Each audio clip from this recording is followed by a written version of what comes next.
扣尔激光结合切割机的运用具有速度快、精度高、性能稳定等特点，拥有 0.005 毫米的重复定位精度和 0.05 毫米的综合加工精度，可满足各类手机薄膜的精密加工需求，是非金属薄膜材料激光精密加工领域的专家。它的应用领域可以归纳为5大类。手机薄膜行业，鉴于手机薄膜切割的精密性技术要求，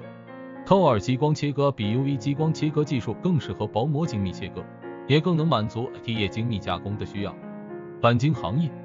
扣尔激光金属切割机可以加工一些钣金件，一般来说，这些产品形状复杂，数量少，它可以雕刻低碳钢12毫米小于等于和不锈钢6毫米小于等于，以节省制作模具的成本。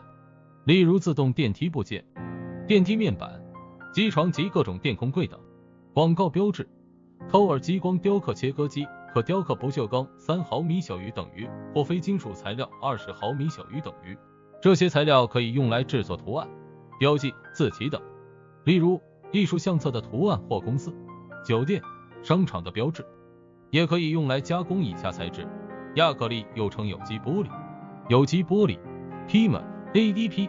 ABS 丙烯腈、丁二烯苯乙烯、聚酯薄膜、聚酯、聚甲醛、坡米唑醛、Kapton 胶带、聚酰亚胺、尼龙、苯乙烯聚丙烯、PP 聚乙烯、P 聚对苯、二甲酸乙二醇酯。黑漆双色亚克力顶部有不同颜色的芯材，常用于定制仪表板、标志和牌匾。印刷行业，扣尔激光结合切割机也可用于印刷行业切割标签。礼品行业、包装行业，扣尔激光切割机用于泡沫、Dapperman、木制品、皮革制品和织物的打标、雕刻和镂空。此外，它还可以处理纺织品图案。数控激光切割机的高效率和高精度可以帮助您提升业务范围，提高经济效益。关于您的车间适合哪种类型的激光切割机，我们可以您提供激光切割视频，提供技术方案，帮助您挑选最适合您的机器设备。SITMORMLTNCN.com